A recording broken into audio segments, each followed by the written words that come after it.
Chapter 34. Steve pulled away as he was about to go in for the long-overdue kiss. He couldn't enjoy it if the phone was ringing. "Can I answer it and still have a kiss? It will just be the front desk about our boat trip. I'll let the phone ring out if the answer is no." "Get the phone, Steve. Like last night, I'm going nowhere."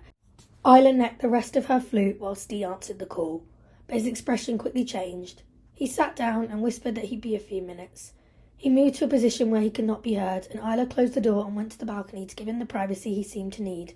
This was not a call from reception. Steve slumped against the end of the bed. After a time, he appeared on the balcony, eyes red from rubbing tears away. "What's wrong, Steve? You look awful. Has someone died?" "Isla, I'm so sorry. It's quite the reverse of death, but I have to go back to England today." She jumped up, stunned at the sudden change of events. "Oh, darling, what on earth can be so important?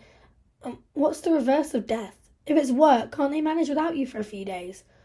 I'm so sorry. I had no idea." He started to cry again. Isla comforted him before his second revelation. With his chin wobbling and eyes streaming, Steve composed himself for long enough to deliver the body blow. "Isla, the reverse of death is life. I'm going to be a dad, and I barely know the mother. I'm so fucking sorry." "Oh my God, Steve, are you okay? Do you want me to go?" "Of course I don't want you to go. I don't want either of us to go anywhere other than the boat.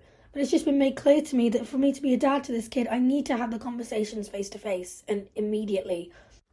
Isla started to search for her bag amongst the mess of breakfast trays and their boozy morning.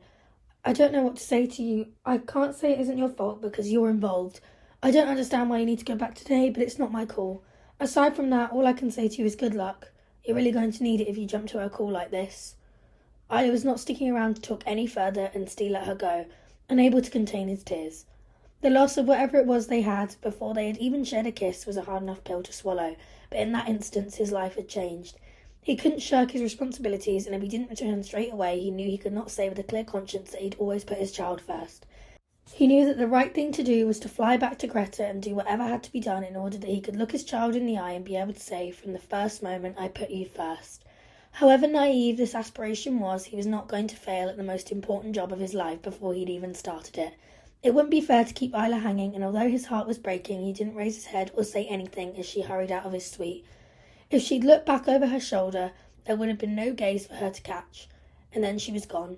Once again, he sat alone on the carpet, but this time, Steve had absolutely no idea of what happens next.